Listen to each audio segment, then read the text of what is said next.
In this guide, I'm going to show you how you can fix Snapchat temporary disabled. Before we do get into this guide, make sure to like the video and subscribe to the channel with all notifications on. It really does help the channel and it lets us know that you want more content like this. We'd greatly appreciate it. And if at any point throughout this guide you did have any questions, just ask them down in the comment section below and we could help you out further. I'm going to be doing my best to reply to every single comment down there. Now, if Snapchat says your account is temporarily disabled, the first thing you need to do is stop trying to log in repeatedly.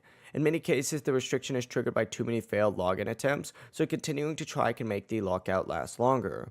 Wait at least 48 hours before attempting to sign in again. Once the waiting period is over, connect to a stable internet connection and try logging in with the correct account credentials. If you're still having issues, try clearing Snapchat's app data. To do this, go ahead and back out of Snapchat if you're currently on it, and go ahead and open up your settings. Go ahead and scroll down on here, find General, open it up, and select iPhone Storage.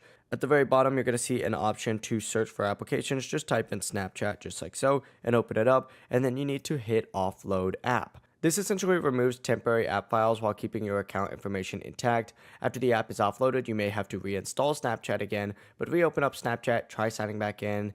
And if the issue was caused by temporary app data or too many login attempts, these steps may help restore access to your account. If you guys had any questions, ask them down in the comment section below and we can help you out further. I'm going to be doing my best to reply to every single comment down there. Before you do leave this guide, make sure to like the video and subscribe to the channel with all notifications on. It really does help us out and it lets us know that you want more content like this. We'd greatly appreciate it. Have a great rest of your day though. Peace.